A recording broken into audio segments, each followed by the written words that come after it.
La Côte d'Ivoire serait-elle devenue le nouvel Eldorado ou une zone de paradis fiscal?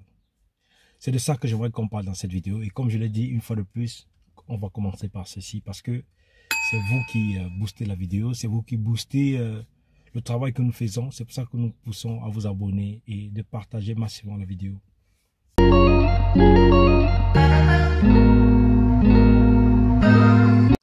Salut à tous, mon nom est Tony Bercy, jeune entrepreneur africain, propriétaire de la salle de sport SNM Gym basée au Cameroun à Yaoundé. Écoutez, ici nous sommes là pour parler de business, d'entrepreneuriat, d'investir dans le sport, notamment dans la salle de sport parce que je suis expert en ouverture de salle de sport. Et bien toi qui m'écoutes, qui souhaiterais avoir un accompagnement ou bien qui voudrait être accompagné pour l'ouverture d'une salle de sport, n'hésite pas de me contacter et nous ferons le reste ensemble. J'ai eu à porter une famille ivoirienne et qui sortait fraîchement de la Côte d'Ivoire. Je vous explique comment ça se passe. En fait, j'ai un ami qui m'appelle, comme il sait que j'ai une voiture, voilà, la voiture dans laquelle vous me voyez. Il me dit, Bercy, est-ce que tu peux me rendre ce service? J'ai voilà, un papa qui vient avec sa famille de la Côte d'Ivoire. Il vient avec beaucoup de bagages. Et donc, du coup, ma voiture, elle seule ne pourra pas porter toute la famille et tous les bagages qu'ils auront. Est-ce que tu peux venir me rejoindre dans l'aéroport? Et ensemble, on verra comment est-ce que une partie de leur bagage va entrer dans ta voiture et l'autre partie va entrer dans la mienne. Et on verra comment est-ce que on va se séparer. D'autres vont venir dans ta voiture, d'autres viendront dans ma voiture. J'ai dit, ok, il n'y a pas de souci parce que c'est un très bon ami à moi, chef d'entreprise, que j'aurai peut-être l'occasion d'interviewer ici dans la chaîne dans les prochaines semaines. J'ai dit qu'il n'y a pas de souci. Et donc, du coup, je me suis rendu, quand l'heure est arrivée, je me suis rendu dans l'aéroport. Et la famille est arrivée, qu'est-ce qu'on a fait? On a divisé les bagages et une partie de la famille est venue ici. Le monsieur, le chef de famille, il est allé dans la voiture de mon pote et moi j'ai pris voilà, la femme et les enfants. Et du coup, on a commencé à causer. Ah, vous venez d'où? Ah, on vient très fraîchement de la Côte d'Ivoire. On est arrivé ici, il fait encore froid. Vous connaissez l'Europe avec son climat, son fameux climat. Et il fait froid. L'Afrique, vraiment, c'était bien. Les enfants aimaient. C'était comme ça. Mais j'ai dit, attends, qu'est-ce que vous croyez? C'est la part, c'est là où il faut être. C'est le bled, le bled. On connaît, vous connaissez le bled. C'est top, c'est du top, c'est top, top. Après, on se met à parler des infrastructures, de tout ce qu'il y a. Vous savez, entre Cameroun et Côte d'Ivoire, c'est le chien et le chat, mais qui s'aiment, qui vivent dans une même maison, on va dire dans une même maison, le continent, et qui se détestent en même temps qu'ils s'aiment, et qui s'aiment vraiment d'un amour vrai. On commence à discuter, elle me dit que franchement, la Côte d'Ivoire se développe, les routes sont vraiment à perte de vue, et c'est propre, c'est bien organisé, les buildings, les gens qui construisent vraiment des costauds de maisons. Bref, on commence à discuter, je suis impressionné. Mais en même temps, voilà, c'est des vidéos qu'on a l'habitude de voir. On sait que la Côte d'Ivoire se développe. Et elle m'a dit quelque chose de pertinent. Elle m'a dit que les gens même sont déjà en train de commencer à oublier Barbo. Waouh. J'ai dit à ce point, elle me dit oui, parce que tu sais, les gens n'aiment pas Ouattara.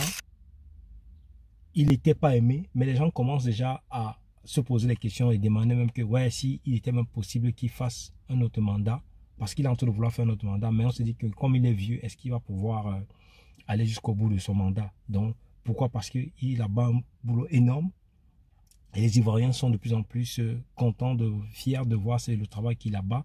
Et du coup, ils se sont en train d'apaiser le cœur de haine qu'ils avaient envers Ouattara. Il faut rappeler que l'histoire de la Côte d'Ivoire a été vraiment écrite avec des crises telles que la crise qui s'est passée dans les années 2000 avec la chute du pouvoir de Laurent Gbagbo, orchestré par l'OTAN, notamment la France, et qui a derrière vu l'ascension de Ouattara jusqu'à ce qu'il a pris la présidence de la République de la Côte d'Ivoire. Et jusqu'aujourd'hui, il est devenu président. Donc, du coup, il y a eu des bains de sang, il y a eu une vraie crise qui a vraiment mis le pays vraiment dans trop voilà, trop de rancœur. Mais aujourd'hui, on a l'impression, quand j'ai parlé avec la dame, on a l'impression que ça est en train de s'apaiser parce que Ouattara a bas un boulot et qu'il est vraiment strict. Ça, c'est ce que la femme me disait, strict avec ses ministres, qu'on n'entend pas Il n'y a pas de scandale de ses ministres, peut-être sur telle ou telle autre chose, parce qu'il est vraiment strict. Je dis que c'est bien. Si au moins de ce côté, il peut se rattraper par rapport à tout ce qu'on sait qu'il a fait du mal, ou bien qu'il continue de faire du mal, parce que nous savons que il y a des choses qu'il accepte ou bien qu'il valide que nous n'acceptons pas forcément. Je me rappelle avoir dit à la sœur qu'il faut reconnaître que Laurent Gbagbo, on ne lui a pas permis de travailler librement. C'est avec les mains liées qu'il a essayé de travailler. Et je me rappelle encore une fois de plus avoir dit à la sœur que si Laurent Gbagbo avait été libre de ses mouvements, la Côte d'Ivoire serait peut-être 2 voire 3 fois meilleure qu'elle est en ce moment. Il faut dire que tous les pays africains ont le potentiel de pouvoir développer des choses, développer des infrastructures pour pouvoir aider la population et le peuple même africain tout entier à pouvoir se développer. Mais l'Occident ne veut pas nous laisser libre de tout mouvement. Donc du coup, c'est pour ça qu'on nous met les bâtons dans les roues et on met souvent à la tête de nos États des personnes, certes, qui viennent travailler, mais qui donnent une bonne part de gâteau à ces personnes qui nous mettent des bâtons dans les roues. Donc il faut faire très attention et elle a été d'accord avec moi. Donc du coup, c'est pour ça que dire qu'on oublie Laurent Gbagbo aussi vite, ça m'a fait un peu très mal au cœur. Mais bon, il faut reconnaître que voilà, quand c'est bien fait aussi, et quand c'est bien, il faut aussi le dire. Si en ce moment, les Ivoiriens trouvent que Alassane Ouattara, Monsieur le Président, et je pourrais respect, Monsieur le Président fait un bon boulot là-bas qui bénéficie aux Ivoiriens, c'est une bonne chose. N'hésitez pas de vous abonner et surtout de cliquer sur la cloche de notification pour ne plus jamais manquer les vidéos. Il faut noter qu'il y a un grand nombre de personnes, de personnalités, d'hommes d'affaires, de youtubeurs, de tiktokers, voilà, de pasteurs, de plus en plus se dirigent en Côte d'Ivoire pour aller s'y installer et mettre un maximum de business, ce qui pousse à penser que la Côte d'Ivoire est une terre vraiment d'accueil, une terre qui offre beaucoup d'opportunités, beaucoup de portes à toute personne qui voudrait se lancer dans le business. Moi, je connais tellement de personnes qui sont en train d'investir en Côte d'Ivoire, qui sont en train de construire des maisons, qui sont en train de vouloir lancer les business dans Yango, vouloir voilà, mettre des choses sur pied en Côte d'Ivoire, qui ne sont pas forcément les Ivoiriens, les Africains avec qui je discute. Et nombreux sont ceux qui ont de plus en plus les yeux rivés vers la Côte d'Ivoire. Mais on se demande ce que les autres pays africains, notamment un pays comme le Cameroun, qu'est-ce que un pays comme le Cameroun attend?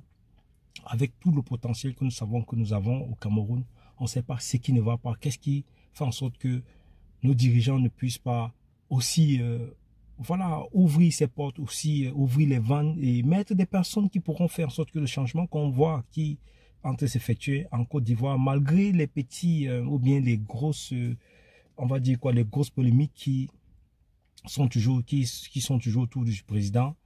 Mais nous voyons quand même un changement au niveau de la mentalité, nous voyons un changement au niveau des infrastructures et nous avons hâte de voir aussi ça se répercuter dans un pays comme le Cameroun où je viens pour pouvoir aussi attirer le grand nombre d'investisseurs parce que tous ces gens qui vont là-bas, ça fait la richesse du pays, ça fait la richesse du continent et ça relève le niveau de vie, le niveau de voilà de popularité ou bien le niveau même social même du pays. L'important, c'est que d'autres pays suivent le pas et font des choses qui peuvent permettre à faire en sorte que les pays africains puissent émerger. C'est le temps de l'Afrique que nous le voyons. Ces pays sont en crise. Comme je le dis toujours, quand je fais une vidéo dans ma voiture ou bien dans un endroit, quand je suis hors de ma maison, je le dis toujours dans les rues, vous voyez que les rues sont vraiment quiet, comme on dit en anglais. Les rues sont vraiment calmes, vous ne verrez pas les gens, ou bien très peu de personnes passer parce que déjà il fait froid et déjà les pays sont en crise, donc les gens sortent de moins en moins. Donc il est temps que les choses en Afrique changent parce que de plus en plus les gens ont les yeux rivés vers l'Afrique. Vous savez, avant on avait les yeux rivés vers les gens qui avaient les yeux rivés vers nous.